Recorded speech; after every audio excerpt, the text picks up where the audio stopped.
Hello and welcome to the Nutrition Digest podcast. We are your hosts and registered dietitians. I'm Tara Valenti. Alicia Kugler. And I'm Summer Merrick. We are here, as always, to dish up the nutrition tea, to debunk the myths, to inspire, to inform, and hopefully entertain. Today, we're talking about the most common weight loss mistakes that we see across almost every client. This is stuff that we hear over and over and over again, and we want to help you not be one of those people. So we're going to talk about all those mistakes today and what to do instead. This isn't because people aren't trying hard enough. That's never the issue. It's because they're often focusing on the wrong things. Or maybe they're trying too hard. I feel like that's one thing as well. Yes, sometimes they are trying too hard and it can backfire. So this episode is all about what is actually holding people back, so potentially trying too hard, why doing everything right can still not work, everything right in quotes, and how to shift your approach to something that is actually sustainable for you. And before we talk about the major mistakes, we have some personal updates that we have to talk about because I have a race coming up. Alicia, you have a race coming up. And Summer, you just got back from Vegas and we need to hear all about it. Yes, we haven't heard anything yet, Summer. Oh, right. Yeah, it was really, really fun. It was super cool. Tell us what you were there for and what you were doing. So I was in Las Vegas for a show called Circus Freaks. And what it is, it's a cabaret for a lot of different styles of performance and artistry. They had people from Las Vegas, performers from LA, and we were in a group from San Francisco. And it was super cool. It always benefits a cause or a charity. And this year it was benefiting the Las Vegas ALS Association or Society. And it was great. All the proceeds went to the ALS Foundation. And there was a tribute for one of the people who were performing in the show in previous years, but also that the founder, Chris Childers, and his husband had worked with and Chris had danced with for many, many years.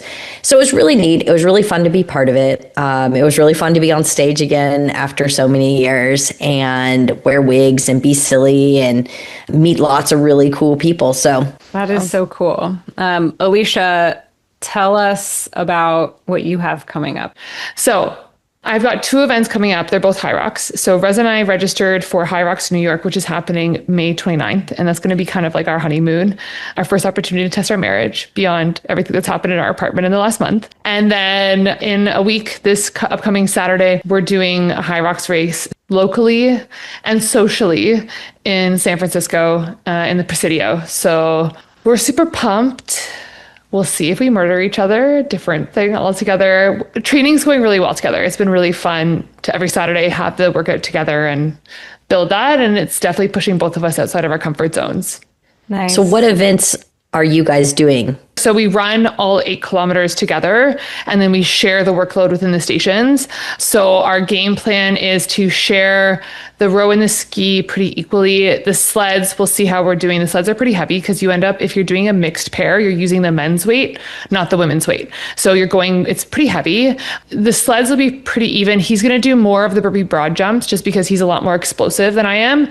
I'm slow at burpee broad jumps. And then I'm going to do more of the farmer's carries because I grew up on a farm and it's just like I can run with like these 250-pound kettlebells. They're lightweight. I'm used to like running around with 2 hay bales or straw bales and like tossing them over my shoulder. It's like the most fun. And then he's going to do more of the walking lunges because I like Bambi doing walking lunges. And whenever my friends and parents have seen me compete where there's lunges involved, they're like, we can't watch you, Alicia. It's like you're breaking your own knees. And I'm like, thanks. So, oh my gosh. Well, good luck. Thank you. And Tara, I want to hear about your race. Yeah, road marathon coming up on Sunday the 19th. So day after your High Rocks event. It's in SoCal. I run from Ojai to Ventura. And so it's called Mountains to Beach Marathon. And we'll see how it goes. I don't know. I had a lot of issues this training cycle with kind of like preventing injuries, I would say. Just injuries would kind of like flirt with me. And I'd be like, no, we're not going to happen. We're not going to let this injury happen. I'll back off. I'll deload, And so my training didn't go quite as smoothly as I wanted it to. So I was really hoping for a PR for this race. I don't know if it's in the cards. We're gonna let it be what it is. And I have to sort of preserve myself for my big 50 miler coming up only a few months later. So I don't want to like break both of my tibias doing this marathon and then not be able to do my 50 miler. So I'm going to try my best to just perform well, but also be smart, which is hard to do. It's hard to be smart when you're racing because you just want to go. Totally. Are you doing it by yourself or are you doing it with friends? Solo. Okay. Awesome. Yeah. And when's the ultra? That is in July. And where's that one? Oregon on the Pacific Crest Trail near Mount Hood. Oh, that's going to be so fun. Yeah. Yeah. Totally different vibe. Totally different goals. Like it's going to be. And then Torino. Well, that's not in stone yet. That's my vote. I think you should do Torino. I think you Tell should us be more. Italy. Yeah. You're So going to Italy? maybe. So like I have my marathon coming up and then I have an ultra in the summer. And then after July, I was like, okay, the calendar's empty for the rest of the year and we can't have that. Like I need to have something. And part of me wants to do another road race because I have a feeling I'm not going to perform as well as I want to in this marathon. And I have a feeling I'm going to want to like redeem myself. And so I was looking at races and I was looking at Hawaii because the Honolulu Marathon works in terms of my timeline, but it's also really easy to get there. Jet lag works in your favor. It's like kind of would be the most convenient place to go and do a race. But everyone says that that marathon's their slowest because the climate there is just brutal. It's like super hot and humid and exposed. And it's not, you're not going for a PR at that race. And I've heard that the course is kind of boring. Yeah. So I've heard from people is like, it's really boring. Yeah. Is it the same course they do the Ironman on? Like in Kona? So. I think so, yeah. This I is think it's Honolulu. similar. It's Honolulu, but it's I've heard Honolulu. that, Okay, so it's different. Honolulu, but I've heard that the course is very similar to the Ironman one. I've heard that it's not that pretty, which, I mean, whatever, you're just going, you're doing the thing, and then you go to the beach after. I did the Maui half marathon, and like the payoff at the end, having a cold beverage on the beach after a race is like the best thing ever. But then my husband was like, all we do is go on trips for your races. We should go somewhere that like I want to go to. And I was like, that's fair. That's very fair. And so of course he wants to go to Italy. So I looked for races in Italy. I found one in Torino and there's also one in Venice and there's one somewhere else. I can't remember where, but it's all northern Italy. It's all in November. So it'll be cold, which is great for racing temperatures. Mm-hmm. Not as good for vacation time, but we are strongly considering going to Italy for a marathon in the fall, late fall, early winter. Definitely keep us posted. Good luck to both of you guys for your races, and your fans are anxiously awaiting an update. On that note, before we dive into the mistakes, the most common weight loss mistakes that people make, I want to make an important distinction about terminology here. So we talk about weight loss all the time because that's what most people call it. When they come to us because they have a goal to lose weight, they usually say, I want to lose weight. When we talk about weight loss, we're talking more specifically about a reduction in body fat. So we're not talking about just losing weight on the scale. We're talking about actually losing body fat or reducing the amount of fat that you have stored in your body. This is actually a mistake that I think can be really detrimental to people's progress and their mental health.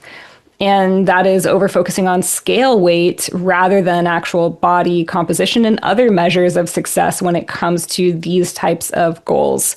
So if you find yourself to be in that position where you are basing your progress on the number on the scale, let's rethink that, because number on the scale does not actually necessarily tell you that much about your progress when it comes to changes in body composition. And I want to share an example that occurred only a couple of weeks ago with someone that I'm currently working with that is just a really good example of why this is so important. And this is not the first person that I've seen this with. I'm sure you all have seen this with people so many times too. I'm working with this particular client who is trying to lose weight. She says that she wants to be strong. This is a quote. She wants to be strong. She also wants to be skinny. These are her goals. And she's been very focused on the number on the scale, which in the beginning was coming down relatively well. The number was shifting in the direction that she wanted it to. She was very dialed with her nutrition. She's tracking her food currently, paying attention to diet quality, doing all of the things, exercising like a badass, like she's putting in the work. But over time, the scale stopped showing changes. It plateaued. And she became very frustrated because there were several weeks where there was no change on the scale. She was totally, in her eyes, stuck. This has happened to me before too. She told me, I think I need to get a DEXA scan because I have lost all of my motivation. I'm feeling super discouraged. I don't want to track my food anymore. I'm like ready to throw in the towel and give up. I was like, great, that's a great idea. Let's get that DEXA scan. She got the DEXA. And I know you know what she saw on that report. She had perfect, beautiful body recomposition. It was awesome. She had gained several pounds of muscle mass. She had lost several pounds of body fat. It was happening at a very similar rate. So her scale weight was not budging, but under the surface, those body composition changes were absolutely exactly what she was going for, and she was thrilled. So had she based her progress only on the number on the scale, she would think, I am failing, this is not working, and she would have thrown in the towel and given up. But there's so much more to it than that. So that's a DEXA scan, that's body composition specifically. There are also other ways to measure progress when it comes to quote unquote losing weight and feeling good in that type of way. And I want to just briefly mention those as well because they're really important. So how your energy is feeling. When we make massive changes in our diet and we start eating better, we start moving our body more regularly, we start taking better care of ourselves, energy changes. We start to feel better on a daily basis. Our clothes might be fitting differently. You can't fake that. Even if the scale says you've gained weight or your weight isn't moving at all, if your clothes are fitting more loosely, that's real progress. Exercise performance and PRs. If you're doing better at your lifts in the gym, your runs, whatever it is that you're working on, that's a key indicator that you are getting stronger and healthier and your body is shifting in a positive way. Even the way that you look in the mirror or aesthetic changes can be really powerful when it comes to this too. So you might be noticing things like more definition in your arms or in your glutes, let's say, or in your quads. That's an indicator that you might be increasing in muscle mass and losing body fat, regardless of what the scale says. And then there's other physiological changes that could be occurring under the surface too. Lab values. So your cholesterol might be getting better. Your blood sugar might be balancing out. You might even see lower inflammatory biomarkers when you make changes like this. That said, when we talk about weight loss, know that we are not talking about just a change on the number on the scale. It's much deeper than that. And we're really just talking more about fat loss. So with that said, Summer, do you want to dive into the first mistake on our list? Yes, I do. And it's one I see all the time. I see it in all different types of clientele. But one area I really see this in is people who are a similar age or older than myself. So someone who's in their mid to upper 40s or older. And this mistake is focusing only on calories, which means ignoring macronutrients, so proteins, fats, and carbs, timing, and food quality. I can't tell you how many times I see this. This and cutting out a whole macro group, which maybe you guys can guess what that is. Spoiler, it's not fats or protein. But this is probably the biggest thing I see. And it's because it's easy. It's because in the olden days, if you will, it's the thing that people focus on the most. And you keep thinking, or people keep thinking of the old adage, calories in, calories out, right? So if we have a caloric deficit, we're going to lose weight. And that's just not necessarily the way it works. In a very generalized scheme of things, yeah, sure. Ultimately, we need to have some sort of a deficit. But if we're not doing it correctly, it's just going to fail. It's not going to work. So What I see a lot is I'm in a caloric deficit, so I should be losing weight. Now, that's not really going to happen. It may happen for a short period of time because you're starving yourself, but ultimately over time, just like what you were saying, other things are at play, right? It's really hard to understand the science between the connection of the need for having enough or adequately fueling your body, having enough calories in, with that actually causing a decrease in body fat. Now, the main thing is your body needs energy, right? And energy is in the form of calories. That is what a calorie is. But if you're doing things like cutting protein or having a very, very low carb diet, surprise, that's the macronutrient people like to cut, it's not going to serve you well, right? If you don't have carbs in your diet, you are not going to be utilizing your body's main source of energy, right? And if you don't have enough calories, then what you're going to do is you're not going to be under fueling, so you're not going to have energy for your workouts. You may be sluggish or tired. When I was in Cirque du Soleil, I was performing 10 shows a week plus rehearsals, and I was eating a maximum of 1,300 calories a day. And what did I have? My own napping couch. I literally had a couch with my name on it because I slept every day before and in between shows because I had no energy. And I felt sluggish. I felt crappy all the time. Or if you're skipping meals, you're most likely going to overeat later, right? If you are cutting full macro groups, you're going to come into a lot of problems. So if you are skipping protein, for example, protein helps with muscle retention. What's going to happen if you're not eating enough protein? Your muscle's going to break down. We've all heard of the word skinny fat, but if you're trying to lose fat, cutting protein isn't the way to go because we need that muscle.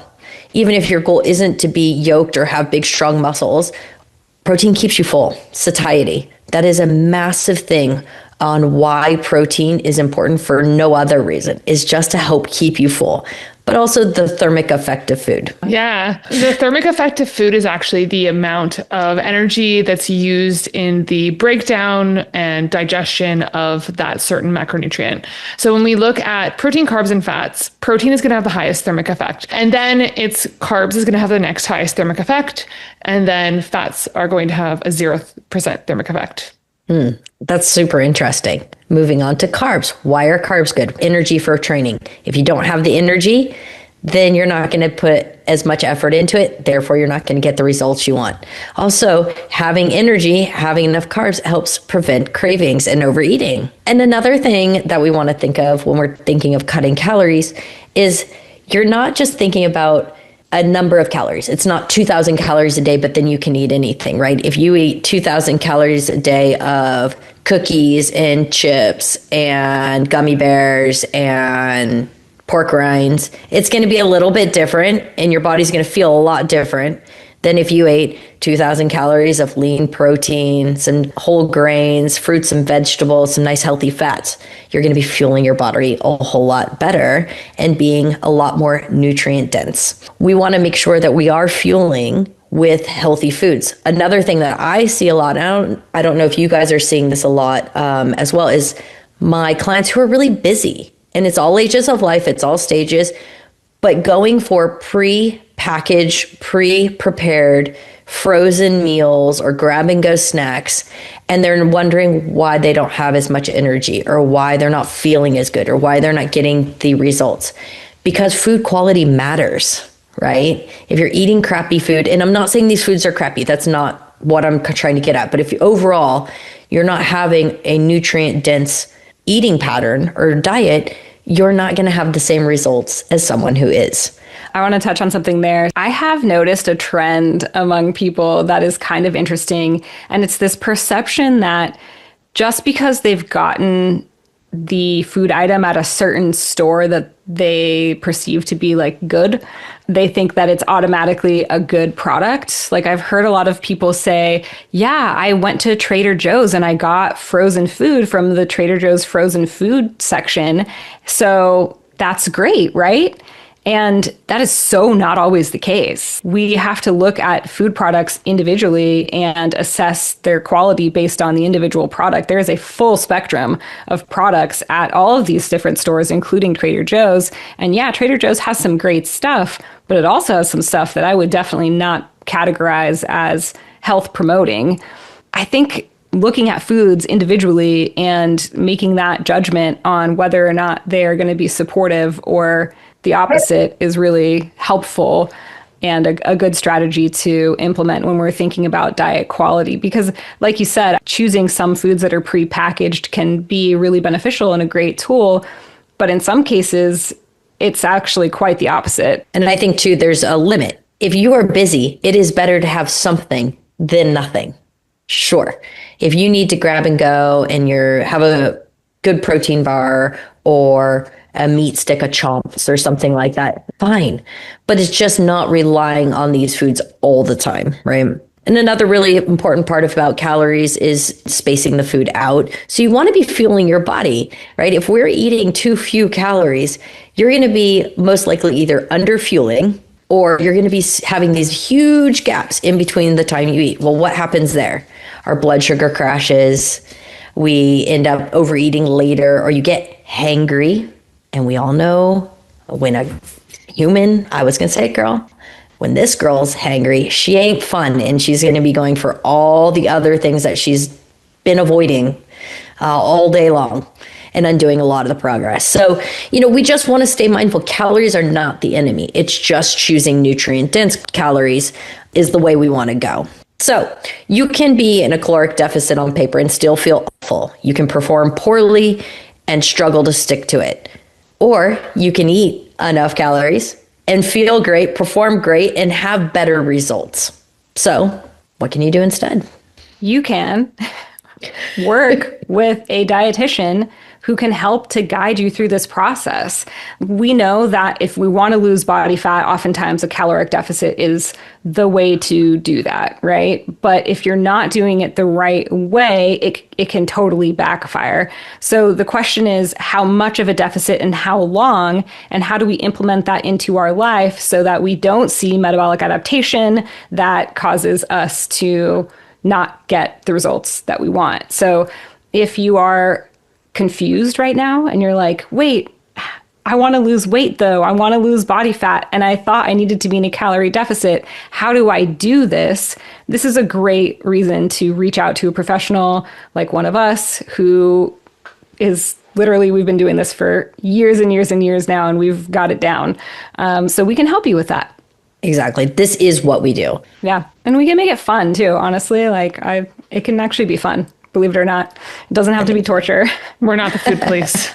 We are not. We love food. And I love food. Yeah, and we get it. So, okay, mistake number 2, underestimating sleep and stress. These two things play a major role in your progress when it comes to the likelihood that your body is going to be agreeable to your fat loss goals. If you are sleeping less than 7 hours a night, that is something that you might want to modify. If you have a super high stress job, that is something that you might not be able to modify, but we do need to try to implement some strategies to help bring that stress level down, to kind of bring you back down to your more of like a homeostasis in terms of everything being all dialed up. If you are training really hard, but you are not recovering, I think this is something that maybe some of us are guilty of sometimes. Summer, I feel like you have experience with some clients who are not paying attention to their stress and sleep like they should. Oh my gosh, yes. People who are so stressed, like their jobs are crazy stressed. They're not able to manage them, and it may be beyond their control. There may be nothing they can do about it. Or they're not sleeping. I see a lot of people who are, in the postmenopausal age. I see a lot of parents, a lot of people who have stressful jobs, and that is showing up in their sleep. But what happens is they're not then seeing the results on the scale or with their fat loss or with the goals that they're having, their performance goals. And it really, really matters. So oftentimes when I see someone doing everything quote unquote right, I have to kind of dig deeper and stop for a minute and be like, what's going on outside of this? What's going on in your life? And before you know it, I'm finding out that work is not going well. There's layoffs, there's family stress, people aren't sleeping, the baby's not sleeping, whatever it is, there's a million things. And ultimately, that's why they're not seeing the results that they want. It can absolutely undo all of the progress that you're putting forward. 100%. And I see this all the time with people too. I have one person I'm working with currently who I immediately think of in this case. And this is not the first time we've worked together. Actually, I worked with this person prior to their wedding when they were trying to feel their best for the big day. And they struggled with sleep then because of a very high stress job. And we started working together again semi-recently because they've become a parent. And we're in the same boat, it's that postpartum challenge where you're trying to get back to a place where you feel a little bit more comfortable in your body. But now we've got that high stress job and a brand new baby at home. So the sleep quality and the stress level is just so off. It's totally preventing progress. I mean, this person is incredibly dialed with everything that she does. Even despite that, with the stress and the sleep being as off as it is, we're stuck and we can't really make any forward motion until those two things are improved. There is science behind why this is a problem. When you are sleep deprived, specifically, your hunger hormones actually go up. So you are more hungry. And you may have noticed this even after just one night of crappy sleep or maybe travel when you're jet lagged. That's when I definitely notice it. You feel hungrier. It's almost odd. It feels like you have no control over it. Your body is just like, yeah, I'm going to need more food today. That's because ghrelin increases, that's the hunger hormone, when you're in a state of sleep deprivation. Additionally, satiety hormones decrease. Leptin goes down when you are sleep deprived. So you are not feeling as full when you do eat, and your cravings tend to go up. So if you have a crappy night of sleep, you might notice that you're really craving waffles with maple syrup in the morning. So the cravings do tend to kick in a bit more, especially if you're trying to push through a workday after a crappy night's sleep. I find that for me, I just get really snacky. Like I'm snacky all day, and I have to consciously be like, oh, this is because I didn't get enough sleep last night. I need to be extra conscious of making sure that I'm balancing things out. I'm getting my protein, I'm getting my fiber so that I don't feel the effects of this as much. Alicia, was there a study you wanted to mention? There was a study, and there's one phenomenon that I see with a lot of my clients that are like training for an event. So a lot of my endurance athletes that are kind of like trying to push through on little sleep and are not recovering properly, that they're actually using food as a crutch to have energy in their training. And we're seeing that's one of the biggest factors that I see with my endurance athletes, and why we're seeing maybe their weight go up despite training volumes going up is because they're just not sleeping. So that they're just trying to use food to recover. And then the sleep study, it came in a few years ago, and I found this was super, super interesting. So it was a randomized control trial with a crossover design, meaning that the two groups of people were in both of the controlled and experimental groups. So within kind of the phase of the study, the two groups were put on the same amount of caloric restriction, and then they were given the same amount of activity, but the one group was given as much sleep as they want. So they were told to actually sleep 8 to 10 hours a night. The other group was restricted to maximum 6 hours of sleep. And so then they did a crossover design so that the groups were able to kind of like change the intervention later on, irregardless of the individual. So they found that the actual amount of weight loss was similar from the sleep to the non-sleep group. However, they did a full DEXA scan on all of the people after each intervention experimental group. They found the group that had 6 hours or less of sleep, almost 100% of their weight loss that they experienced was coming from muscle mass, and their basal metabolic rate was greatly hindered after their sleep deprivation period. That's unbelievable. I mean, I believe it, but it's crazy. Like we can see it in study time after time. And this was not the first time they did like a sleep study like this on weight loss. I just think it's like something that a lot of people are not really kind of taking into consideration. And yeah, I feel like a broken record when I'm trying to talk to a lot of my clients about sleep because they don't really realize it. Like I have a rule. You're not allowed to work out if you're less than 6 hours of sleep because you need to sleep instead. I slept terribly last night and I did not work out because I laid down instead. Yeah. I could not sleep. It was the craziest thing. But yeah, I had to prioritize resting. Well, to everyone who's listening, I hope that really drives it home. If you are not getting enough sleep, this is a very, very compelling reason to try to get a little bit more. And I know that the research does show that even an extra like 5, 10 minutes, 15 minutes of sleep can benefit you. So it doesn't have to be, oh, well, I need that additional hour or it's worthless. Even a tiny bit of additional sleep can be helpful. So if you can, try to get a little bit more shut-eye. The ideal sweet spot for most people is 7 to 9 hours. Teenagers need more sleep than grown-ups do. So if you've got teens in the home and they are sleeping really long, that's because they actually need it. You might find that if you are training for something, your sleep needs increase because your body needs the extra rest and recovery. If you're able to, you should lean into that. Managing stress can be really helpful in helping you to achieve that goal to lose body fat. So trying to get in things like walks, setting boundaries can be really helpful. Make sure that you implement recovery days into your routine. If you're working with a coach, they should be implementing your recovery days into your program or into your planning. I have my 1 recovery day per week and it is awesome. And then there's other strategies that I think we're all familiar with, like yoga, meditation, therapy. These are all things that can help with stress. What we're really trying to do is get the body out of fight or flight and keep those cortisol levels a little bit more manageable. So all of those little things really do help. Our mistake number 3 is thinking that one workout is enough to see weight loss and ignoring their non-exercise activity and their daily movement outside of that. I see so many clients where they're going to the gym in the morning before the workday begins, they're hitting their 60-minute workout hard, and they're sitting the rest of the day.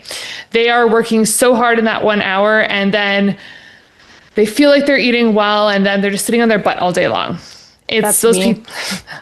This is what I do. This is my problem. I am the worst with this. Like, I work out so hard and then I sit at my computer all day long. This is something that I actively need to prioritize. Yeah. And this was the one thing that we started to implement a lot. I don't know if you guys have noticed a trend about me that I walk everywhere and we walk everywhere. And that's something that we actually started in the pandemic. When we were stuck at home, we wanted to get out of the house and we realized that that was like a key that both of us lost a lot of weight, just increasing our steps and moving throughout the day. And now we have a ritual of we try to walk before work. If that's not when we're working out, we try to walk, getting little walking breaks during the day and having a walking pad as well. Like those desk jobs with the minimal steps. A lot of us don't recognize that this can have a huge effect on our daily expenditure. 1 hour workout does not equal an active lifestyle. If your steps are low, you're only going to have an energy expenditure that's so high. And a lot of times those workouts, it's not a huge output if you actually break it down. Maybe that's depending what you're doing, 200 to 600, 700 calories burnt in your day. Obviously, that's going to depend on your size, your heart rate, what you're doing. Yes, that's going to vary. But if we're just sitting that non-exercise activity, like I've talked about walking, but that can be just using a standing desk. That could be a little dance party during the middle of the day. That could be if you're going to run errands, walking, biking, parking your car a little bit further away, taking the stairs instead of taking the escalator or elevator. There's lots of little ways to kind of get those little bit of steps in. And even if you're someone that fidgets a lot. I've heard that this changes with age. I was looking at a study on calories burned based on life stage. And as you age, apparently you burn less calories through just fidgeting and nervous energy. Because you become more zen when you're older. You're okay with life. So you gotta stay anxious. Not actually, though. We need the stress to come down. But we do also maybe need a little bit of the fidgeting and going around to help with our daily calories, because that can add up a lot. 100%. And even if you just think about it, sometimes when we're sitting at the desk all day long, we just feel a little bit more sluggish. We don't have that same energy and motivation to get up and move around. Forcing ourselves to get up, building that habit will give you more energy, and then you'll move around a lot more. Because that's the thing, is you get up, you move around, you kind of get that little burst of energy. it just feels good in the day. For a while, especially during, again, I don't know why I keep going back to the pandemic today, but that's just resonating with me with this topic. I had some clients that they were finding they were feeling really sluggish and really like not good during the pandemic. And I gave them a challenge of every hour, you're going to stand up and you're going to give me 10 jumping jacks. Just on the spot, just 10 jumping jacks every hour. And I know for a lot of my clients, they felt a lot better. They saw an increase in output. They saw an increase in mood. They just felt better overall because they had that little burst of energy during the day. That can help with blood sugar regulation too. Exactly. Having that little 10-minute burst, they say 10 to 20 minutes after you eat can help with blood sugars, which can help with just like glycogen formation, which can help with just energy levels in general, with our sleep, which can then have a domino effect on so many other facets of weight loss. What I usually tell my clients is like setting yourself up with like a step target for the day. It depends on the person. Like I know everyone's like 10,000 steps. Maybe someone's only walking 1,000 steps a day because they're working from home. Aim for 5,000. If you're someone that you're getting a little bit of movement in, maybe you aim for 8,000. Maybe you're someone that you have really high movement needs during the day. Like I know for me, the days that I get less than 15, I feel shitty in my body and I don't recover well for my workouts. And I just feel better when I'm getting at least 15,000 a day. That's different for everyone. And it is just kind of like intentionally breaking up that sedentary time. So whether that's like intentionally putting like 2 or 5 minute breaks into your day to get up, putter around. Like I love the step idea, but I also like thinking about it in terms of minutes of movement per day, because like I'll hit the bike sometimes and for like, a long time. And then I look at my steps for the day and it's like 624. And I'm like, okay, well, I was on the bike for an hour and a half. So I feel like that counts for something, Yeah. Well, like I know, like even just getting a yoga mat out, doing some foam rolling, doing a little yoga flow, like that still counts as well. I think steps is just like for a lot of people is easy to quantify, but it is just any movement snacks during the day. And that's the term that I used to use. We have food snacks during the day. Why aren't we not bringing in movement snacks during the day too? Yeah. One thing that I do, partially because I have ADD, is I will do a task for a given amount of time. Sometimes that's a client call. Sometimes it's working on, a program for a client or whatever it is. But when I'm done with that task, I get up and I do something around the house. So I'll like scrub the toilet, or I'll get up and I'll clean the kitchen, or I'll be like, okay, now I'm going to go make the bed, or do something physical around the house in between tasks that gets me up and moving so that I can break up those tasks, feel productive, but also not just be like sitting on my butt all day. And I feel like that counts too a little bit, at least a little bit. I do the exact same thing. That's totally how I break up my day, because I could be sitting in my office all day long. Mm-hmm. So I make a big point to be like, okay, it's time to go do the dishes. Mm-hmm. Okay, give the dogs a treat. Okay, and it also wakes me up because my eyes are away from the computer screen too. You know, so it gives you that little boost of energy. Or if I am really glued to the screen, to my computer screen, what I'll do is I'll make sure if I eat lunch, instead of eating in my office, I'll make sure to sit at a table, so I'm looking at something else. With that, let's move on to another thing I see a lot. I'm super guilty of it myself, but I'm trying to get way, way better because it matters. And mistake number 4 is restricting all week and overeating on the weekends. Now, this is something I see with a lot of people. I'm sure you guys too, where you are on it, or your clients are on it Monday through Thursday afternoon. It is like clockwork. We have prepped. We've gone to the grocery store. We're logging our foods. We're eating well. We're not overindulging in alcohol. We are getting our movement in. And come Friday night, it is time to punch the time clock and walk out and put our dancing shoes on and our eating shoes, whatever. Our eating pants. Yeah. The drawstring our eating pants. Oh my gosh, yesterday I really felt one of the first times ever I wanted to undo my pants while I was eating dinner. I was just like, anyway, I digress. But Friday comes and the wheels fall off, right? And then everybody's upset that they've gained weight or their weight loss isn't consistent or whatever. It just doesn't work that way. The big thing too is they get to Sunday night or Monday morning, there's a guilt that comes with that enjoying the weekend. And that's just leading to that restriction during the weekdays too. They're like, oh, I got to undo all that I did on the weekend. I have to restrict. I have to go to the gym. I have to be perfect. Yeah. Or then I'll just not eat. Or something else I see, and I hate to say it, I see it more often than I'd like to admit, is people who save their calories during the week for drinking or eating out or, indulging, but it's often for drinking. And it's like... And they can hoard Weight Watch points. The floating points, I have one person at the clinic that does that he saves up his floating Weight Watcher points for the weekends. And I'm like rolling my eyes. I'm like, that's not how your body works. That's not. No, it's not.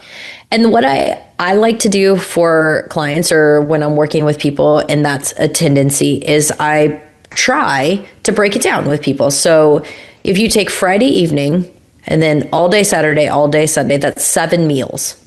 Could we enjoy ourselves for 2 or 3? So if you're going to go out with your buddies and you're going to have an awesome meal or whatever, can you have a smart breakfast and lunch? Or you're going to go out for a boozy brunch. Okay, just because you did that, you don't have to undo all the progress. Can you have something smart for dinner later? Things like that. So making it a little more attainable, but trying really hard not to undo all this awesome progress you do during the week. It doesn't mean that you can't relax. It doesn't mean you can't let go. Or if you want to relax and do something different, can it involve something active? You go for a hike and then breakfast, or, you go to an event as opposed to a restaurant or something like that, That's my favorite thing. I love to center my activities around something active and then something delightful afterwards. It's totally absolute, but like a long hike, and then you go and you have pizza and beer afterwards. Ooh, or something so like that. good. It's so nice, and you just feel better because you've gotten out, you've gotten some fresh air, you've moved your body a little bit. Now you're going to have something delicious, but the whole day wasn't built around indulgence. Yeah. I love that. And one thing that I also challenge for a lot of my clients is like a lot of times they don't have time to cook during the weekdays. They're eating the same meal prep. And so I'm like, well, why don't you make it like a date night where you're cooking some sort of elaborate meal for yourself? That's something that you don't have time for in the weekdays. It can still be tasty and delicious. And you can even invite friends over. And so you're making this cool dish that, I don't know, some sort of like souffle with a homemade bread and a nice Wagyu steak. I don't know. Or like even like a luxury ingredient that you're splurging a little bit more time on. Like, it is very expensive right now. So why not like get some really nice quality ingredients and then make something delicious at home? I love doing that. I want to do that more. I'm so excited. That's something I've been looking forward to as, the last year has been such change. And now that I have a full kitchen with the majority of things that I need, cooking more for friends is something that I'm really excited about. Sign me up. I'm ready. I'm there. Come over. Let's go. So just circling back quickly to some of the negative effects of alcohol, I am not saying you should never drink. I'm not saying that. There's no real good nutritional benefit to drink, to be honest. But if you are going to drink, it's fine. But it is potentially detrimental to weight loss. It just is a fact. We're going to talk about alcohol in an upcoming episode and its effect on metabolism, sleep, muscle recovery, and health. But some of the things to think about when you are considering or have drank a lot, or that's something, a habit that you have, is that alcohol are high in empty calories. There's no nutritional value, right? The main thing to me that I notice for myself is when I eat, or when I'm drinking, it doesn't take more than a drink or two before my appetite increases and I have poor food choices. I don't want to eat a salad when I'm doing shots. Okay, I don't actually do shots really, but like dang, dude. No, that's not really what I do. No, but if I'm having a couple gin and tonics or some wine, I don't want a mixed green salad with beautiful cucumbers. I mean, it's nice, but what I will end up wanting is some fries, some pizza. I want something to sop it up. I want some Taco Bell. I want all the breads, all the things. And I'm not going to have as much restraint in deciding that I'm going to choose differently. Also, alcohol slows your metabolism and it slows our fat burn, our ability to burn fat. It can increase our belly fat. It can cause dehydration and bloating. Alcohol is a diuretic, which causes water loss and dehydration. That leads to bloat, which will lead to a more distended stomach and potentially higher weight on the scale. And it eats away at muscle mass. So again, undoing some of the hard work that we're putting in during the week. I want to emphasize that last one because where my three ands were not that emphasis, not a lot of emphasis. They were close. But we need more.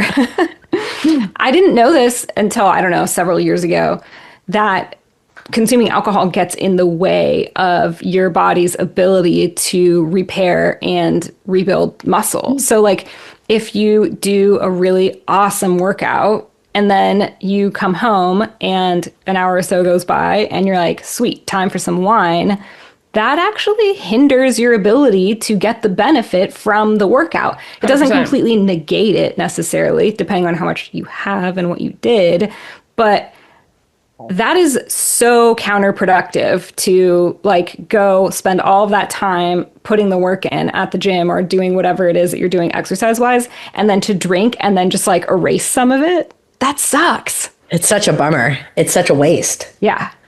Yeah. Well, and I know I've seen it with a lot of clients where they do a marathon or whatever, and they have a beer at the finish line, and then they're like crippled for days and days. And I'm like, well, maybe it was the beer after the race when your muscles were completely destroyed and you didn't have anything else before having the beer. That's a choice though. Yeah. I think I would do that. I'm always a big fan of the after race beer. Yeah. I think there's, like informed decisions. Like I know that beer at the end of the race, if I want, sometimes it sounds horrific. Sometimes it sounds great. And so like, depends on the vibe. Right. But like, I know what I'm doing. And like, I trained for 4 months for this or whatever. I'm going to have a beer, like who cares what I feel like tomorrow? For sure. But all in all, thinking about saving our calories for the weekend or throwing away all our progress, just thinking instead about distributing the calories more evenly throughout the week and avoiding the extremes. So maybe that's you go out for dinner one night during the week, or like what Alicia was saying, make a really fun meal, or don't go insane and have 3 bottles of wine. Maybe you have a couple glasses of wine. Enjoy your food during the week. Don't make it a punishment Monday through Friday or Monday through Thursday. You're not being punished by eating well. So shifting that mindset to realizing that you're actually taking good care of yourself and you don't want to undo all that hard work. Let's talk about mistake number 5, which is underconsumption of calories, low energy intake. I think this ties very nicely with the under eating, overeating phenomenon too. Just putting that up there. Absolutely. Yeah. And we see this so often, but basically what this looks like is, and I see this so often, what I'll see commonly with mostly females or people who are in a small body will try to eat like 1,200 calories a day. Sometimes that's appropriate in very rare instances. I've worked with people who were like 4'9". And in that case, that actually might be an appropriate number of calories for someone who is that height. But a lot of the food tracking apps and stuff, if you put in your goals, you put in your height, your weight, your biological sex, all of that will just tell you 1,200. That's like the default lowest number that they'll give you. And that number is rarely appropriate for anyone. So it's helpful to know what your actual resting metabolic rate is, and then work with the dietitian to get a number several hundred calories above that resting metabolic rate to match your activity level and your goals. If your calorie target is too low, we end up with things that we don't want to happening. And I've seen this so many times, especially with people who think that the best way to lose weight is to diet. Very old school way of thinking, but not a rare way of thinking. My mom was always like this. Instead of exercising and building muscle mass and taking good care of your body, let's just cut out food and try to eat less and less and less and less. You kind of back yourself up against a wall when you do that. Your metabolism downshifts. You can't eat as many calories because you've been in too large of a deficit for too long. This is metabolic adaptation we're talking about here. So this is something that can seriously backfire if you're under consuming your calories. And we definitely want to make sure that we are consuming enough food. I cannot emphasize this enough. I feel like this is one of the things that I have to constantly remind people of. What happens when we are under consuming energy or calories? We often see muscle loss. So as people who are looking at DEXA scans all the time, I know that the three of us see this happen regularly with people that are in too large of a calorie deficit. You might be losing some body fat, but you'll see that the ratio to fat loss versus muscle loss is not optimal at all. So a person might be losing an equal amount of muscle to the amount of fat that they're losing, sometimes more muscle than fat, and that is absolutely not ideal. It's not uncommon to see a little bit of loss of muscle mass with reductions in body fat, especially if we're losing weight relatively quickly. But we want to avoid that as much as possible and try to maintain muscle mass when we can. And the best way to do that is to make sure that you're getting enough food in your system. And then, of course, there's the macronutrient side of things as well, and then your strength training routine. I talked about metabolic adaptation a moment ago. Basically, what happens with that is when you reduce your calorie intake too much for too long, your energy expenditure goes down. So your body is not basically using as much energy. It kind of like conserves energy, I guess is a good way to describe it, right? So what ends up happening is you feel fatigued. And then because of your fatigue and your lower energy, you start maybe moving less. You don't feel as good during your workouts. You're not able to handle as much work. You may have noticed this on days where you go to the gym, but you didn't eat breakfast, or maybe you haven't had enough food before you went, and you actually just can't handle as much as you normally do. Like you're trying to lift as much as you did maybe the last time you were there. And you're like, why is this so hard? This is that on like a micro scale. If you're doing this for a long period of time, you're going to feel like crap consistently. You might not even notice it if you get used to it. You might think that that's like your new baseline and that's just how you feel. So that's sad. Your performance will drop. And you've got, like I said, poor workouts, reduced output. It's not great. So the faster that you try to lose weight, the more likely you are to lose muscle. So if you try to put yourself in this massive calorie deficit because you're like, I have a wedding coming up in 3 weeks and I want to lose weight as fast as I can. Wow. Yeah, I see this so often. People come to me and they're like, emergency status. I have a wedding coming up and it's this many weeks away and I need to lose weight as fast as I can. I'll do whatever it takes. And it's like, you might lose weight, but it's going to be all water and probably muscle, and you are not going to be healthy, and this is going to be harmful to you. So like, no, we're not doing that. So rate of weight loss is a key indicator too. That's something I always tell people to pay attention to. If you're losing weight very quickly, the likelihood that the weight that you're losing is muscle mass goes up exponentially. So like, or it goes up considerably. So if you're losing greater than 2 pounds a week, some of that's muscle mass. What to do instead? We want to make sure that your calorie deficit is moderate. I like to call it a delicate deficit. It's a small calorie deficit. It works not very slowly, but it works slowly so that we're losing primarily body fat rather than muscle mass. And we're able to preserve muscle. We're still able to perform well. We're still able to feel good. We still have good energy.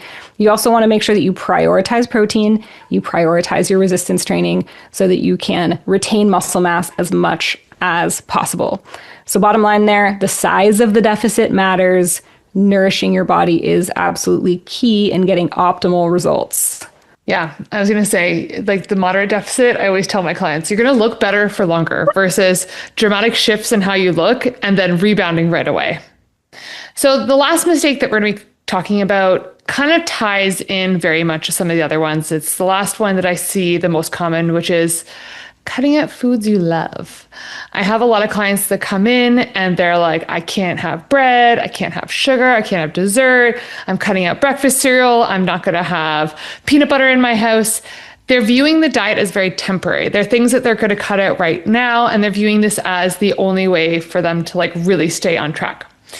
The big thing with this is like, this is unsustainable. Like especially if you're someone that you have a sweet tooth or you have a lot of social gatherings and you love birthday cake, and you're saying, I can't have birthday cake, I can't have birthday cake, I can't have birthday cake. And then you go to that birthday party and you're tired, you're stressed, whatever we've talked about, or you've been restricting all week long, the birthday party's on the weekend, that cake just happens to come in front of you, get a whiff, you smell that icing smell, and you unleash the Kraken. That's what I would like, the term I like to have. And you're like, you have cravings for it, you're having it, and it can snowball. This approach is very unsustainable and it creates so much cravings. It creates obsession. Like I have a lot of clients that like, they become very obsessive about certain foods that they've told themselves they can't have.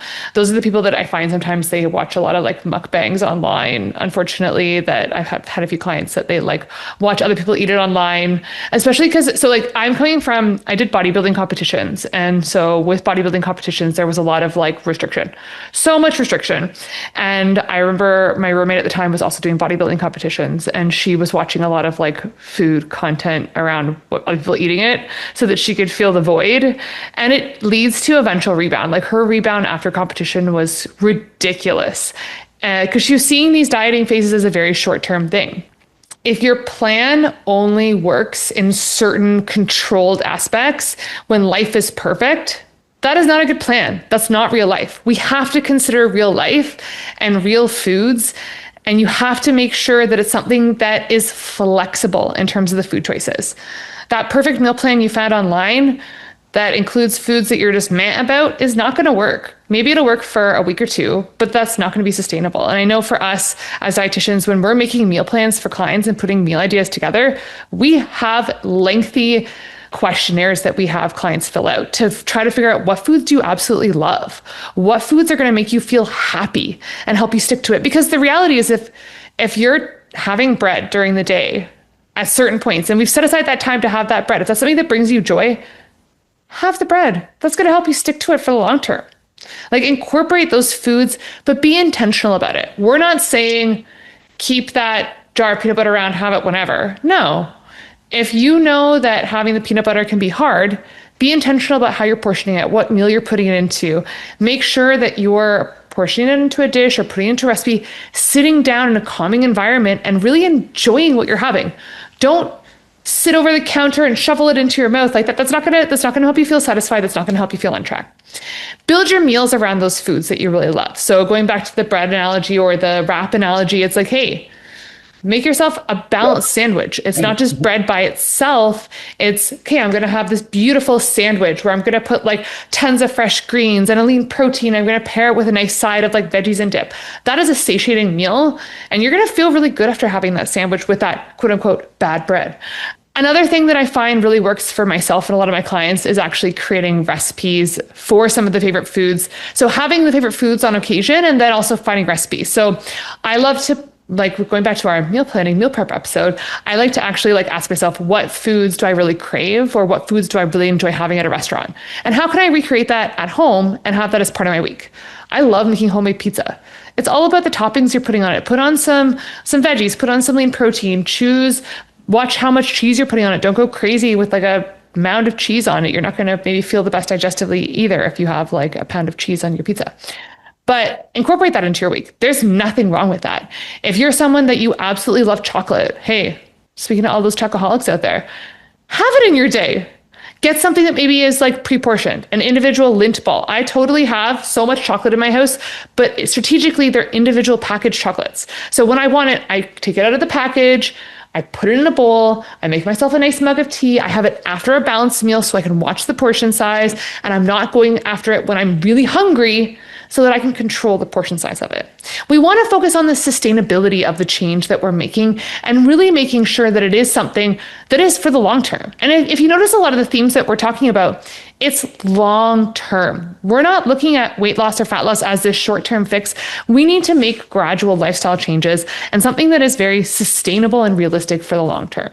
So bringing it all together, a common theme, we're looking at getting rid of those short-term thinking, getting rid of those short-term fix, goodbye, all those restriction, and looking at what long-term strategies can I put into place around making sure that I'm getting enough sleep, making sure I'm managing my stress, making sure I'm having moderation on weekdays, and being strategic about how I'm approaching my weekends, incorporating the foods I love, not necessarily being more strict and cutting out more and doing more.